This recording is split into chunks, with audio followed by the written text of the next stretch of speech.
All India सूफी सज्जाद नशीन council के सदर इज़्ज़त माब जनाब नसीरुद्दीन चिश्ती साहब, यहाँ पर अलग अलग दरगाहों खाखाओं से आए हुए शहजादा नशीन लोग, धर्म गुरु लोग यहाँ पर जो बैठे हैं भिन्न भिन्न धर्मों के, और यहाँ पर बाकी जितने भी लोग शिरकत कर रहे हैं इस इजलास में, उन सबको मैं अपना सलाम कहता हूँ, मेरा अभिवादन, मेरा बहुत बहुत प्रणाम। मैं बहुत शुक्रगुजार हूँ सूफी काउंसिल का और आप सब लोगों का कि आप लोगों ने मुझे इस आज की मीटिंग के अंदर शिरकत करने का दावतनामा दिया, मुझे यहाँ बोलने का एक वक्त मुयस्सर कराया है।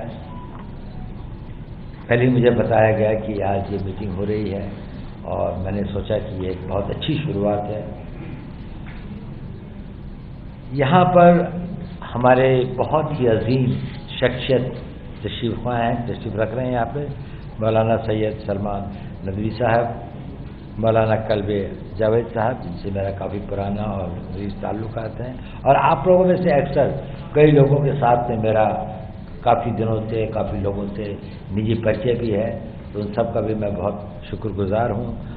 मौलाना शेख असगर अली साहब, इमाम उमर इलियास साहब, सैयद अब्दुल कादिर कादरी वहीद पाशा साहब, आचार्य लोकेश मुनि जी, परमजीत सिंह जी, मनजीत सिंह जी,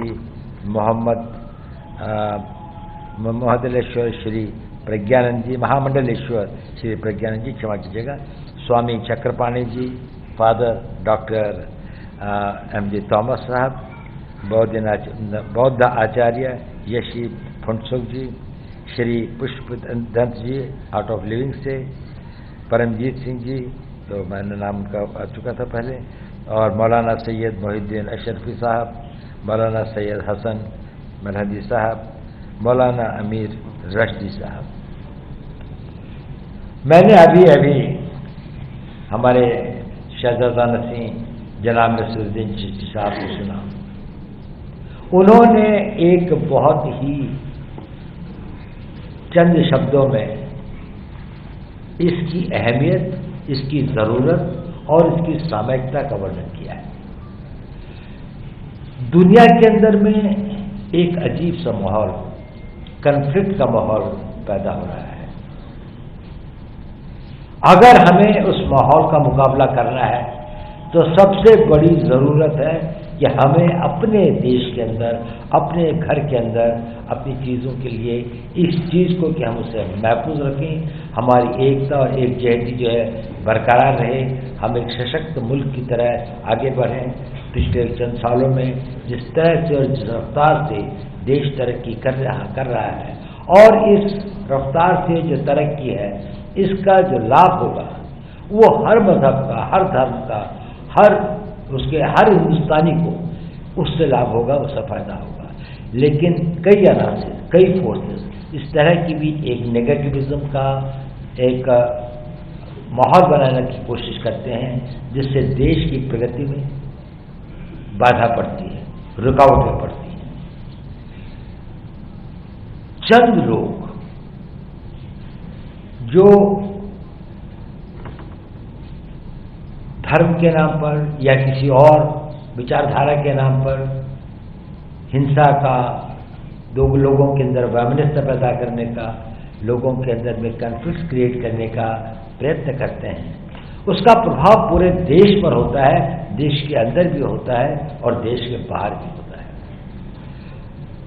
उसका कारण यह है कि एक बहुत बड़ी जनसंख्या, एक बहुत बड़ी मात्रा में लोग, आप जैसे लोग शायद अपनी आवाज़ को उतना बुलंद नहीं करते जितना होना चाहिए। तो माइनॉरिटी, एक बहुत छोटे चंद अनासर की आवाज़, लगता है कि ये शायद हिंदुस्तान की आवाज़ है। और अगर हमें इसका मुकाबला करना है तो जैसे कि शहजादा नशीन साहब ने बिल्कुल दुरुस्त फरमाया कि हम लोगों को एक मूक स्पेक्टेटर की तरह, एक चुपचाप सहने वाले स्पेक्टेटर की तरह न होकर ज़मीन पर काम करना पड़ेगा, अपनी आवाज़ को बुलंद करना पड़ेगा, अपने आप को संगठित करना पड़ेगा और अपने अंदर अगर कुछ गलतफहमियां हैं तो उनको दूर करना पड़ेगा। अगर कुछ लोगों के बीच में कुछ गलतियां हैं तो उनको सुधारना पड़ेगा। हमें अपने पैगाम को घर घर ले जाना पड़ेगा, हर बच्चे को, हर बुजुर्ग को, हर ख़वातीन को, जो समाज के हर तबके को ये महसूस कराना पड़ेगा कि वो दिल से इस चीज़ को महसूस करे कि हमारा एक मुल्क है, एक मुल्क जिस पे हमें फ़ख्र है, जहाँ पर हर धर्म स्वतंत्रता से अपनी धार्मिक को वो कर सकता है, जहाँ पर विभिन्न धर्म सैकड़ों वर्षों से यहाँ पर उन्होंने वो किया और इस देश की तरक्की, इस देश को आगे बढ़ाने में उन सब का एक बहुत बड़ा किरदार है। देखिए, मेरे एक अजीज दोस्त हैं, उन्होंने मुझे ये वाक़या बताया था कुछ वक्त पहले कि हिंदुस्तान के पॉलिटिकल साइंस में जहाज वर्ड कब शुरू हुआ, कब इस पॉलिटिकल साइंस के अंदर में मुस्लिम्स ने ये वर्ड कब यूज़ किया। तो ऐसा था कि 1915 के लगभग अफगानिस्तान के अंदर में हिंदुस्तान के कुछ उलेमाओं ने, 6 उलेमाओं ने जाकर एक प्रोविजनल सरकार बनाई इस्राइल में और उसकी पूरी गवर्नमेंट बनी। उसका एक प्राइम मिनिस्टर था, होम मिनिस्टर था, डिफेंस मिनिस्टर था और वो सारे उलेमाओं ने मिलकर उसके जो प्रेसिडेंट था वो राजा महेंद्र पाल सिंह को बनाया। यानी जिहाद तो था, जिहाद था बुराई के खिलाफ, अन्याय के खिलाफ, विदेशी उसके खिलाफ, लेकिन जिहाद का मतलब ये नहीं था कि ये किसी धर्म के खिलाफ था। सब धर्म के सभी लोग उन्होंने इस हमारे देश के लिए कुर्बानियां दी हैं, इसके बढ़ाने में ये किया है। तो इस प्रकार का एक तहजीब के हम वारिस हैं। हमें फ़ख्र है अपने उन बुजुर्गों पर जिन्होंने कि हमें एक इस प्रकार की सोच, एक इस प्रकार की हिस्ट्री, एक इस प्रकार का वो दिया है जिसको कुछ लोग गलतफहमियां पैदा करने की कोशिश करते हैं। अब इस माहौल को सही करने की जिम्मेदारी तो हम सब की है, लेकिन हम जब भी किसी काम को करते हैं तो इसके लिए 2 चीज़ों की ज़रूरत होती है। एक तो हमारी नीयत और इरादे की ज़रूरत होती है और एक हमारी काबिलियत की ज़रूरत होती है। आपके पास में वो कैपेसिटी भी होनी चाहिए और वो इंटेंशन भी होना चाहिए। शायद इंटेंशन तो करोड़ों लोगों का है जो आपके मुरीद हैं, आपके फॉलोअर्स हैं, लेकिन कैपेबिलिटी सबकी नहीं है।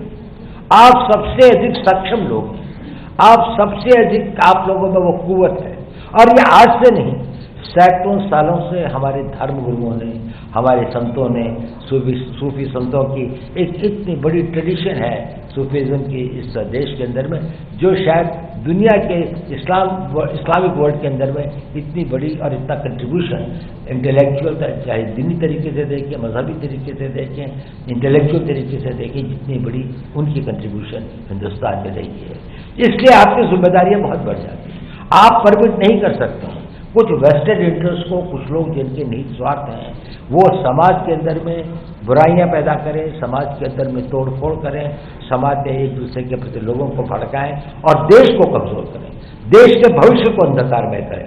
हम आज की लड़ाई अपने लिए कम लड़ रहे हैं, हमारी आने वाली नस्लों के लिए ज़्यादा लड़ रहे हैं। हम उनको कैसा हिंदुस्तान देके जाएंगे?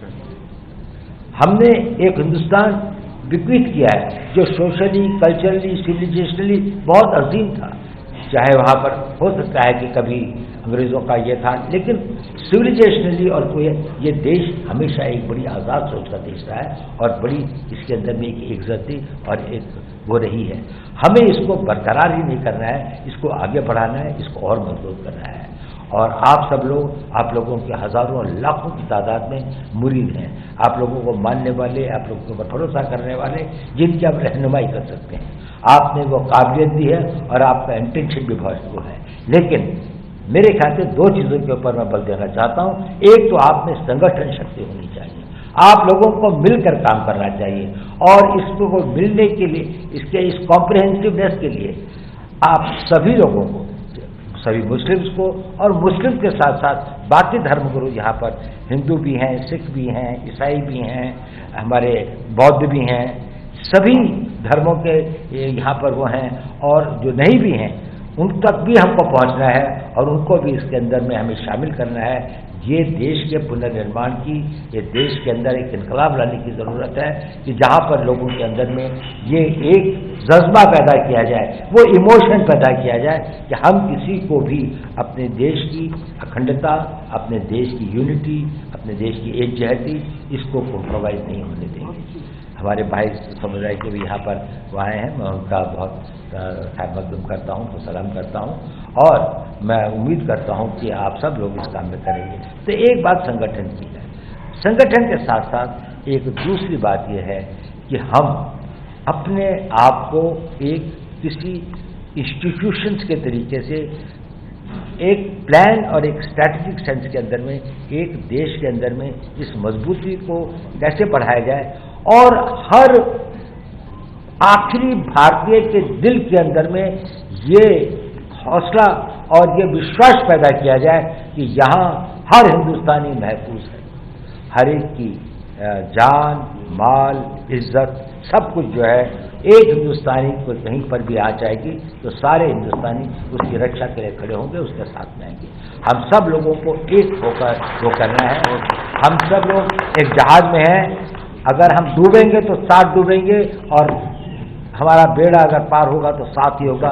We will sail together, we will sink together. ऐसा नहीं होता है कि अगर देश को नुकसान होगा तो इससे किसी की भलाई होगी। देश अगर आर्थिक रूप से कमज़ोर हो, देश मिलिटरी कमज़ोर हो, देश आंतरिक सुरक्षा के हिसाब से कमज़ोर हो, देश साइंस और टेक्नोलॉजी में पिछड़ जाए तो इसका जो है नुकसान हम सबको होगा और हमारी आने वाली नस्लों में उन सब की इच्छा होगी। तो आप लोगों में वो भरोसा भी है, वो काबिलियत भी है, आप लोगों के ऊपर लोगों का विश्वास भी है। अब आप लोगों के अंदर में एक उसकी शक्ति है। मैं बहुत शुक्रगुजार हूँ ऑल इंडिया सूफी सज्जा नशीन काउंसिल का कि उन्होंने एक महल की है, और ख़ास तौर से हमारे बहुत ही काबिल और बहुत ही युवा और कर्मठ और होनहार सैयद नसीरुद्दीन चिश्ती साहब का, जिन्होंने इसमें पहल की है, और भी जितने लोग यहाँ पर शिरकत करने आए हैं, मैं आप सब लोगों को बहुत बहुत सलाम और आप लोगों का खैर मकदम करता हूँ। और मैं चाहता तो था कि मैं सबको सुनूं, शायद इतना वक्त मेरे पास में आज नहीं है, लेकिन इंशाअल्लाह ये तो इब्तिदा है, इसके बाद भी हमारे पास में कई मौके होंगे और इसको अगर आप लोग संगठित करेंगे तो मुझे आपके साथ जुड़ने में ये मुझे एक फ़ख्र भी होगा, ये मेरा सौभाग्य होगा कि मैं आप लोगों के साथ मिलकर इस देश के लिए कुछ कर सकूं।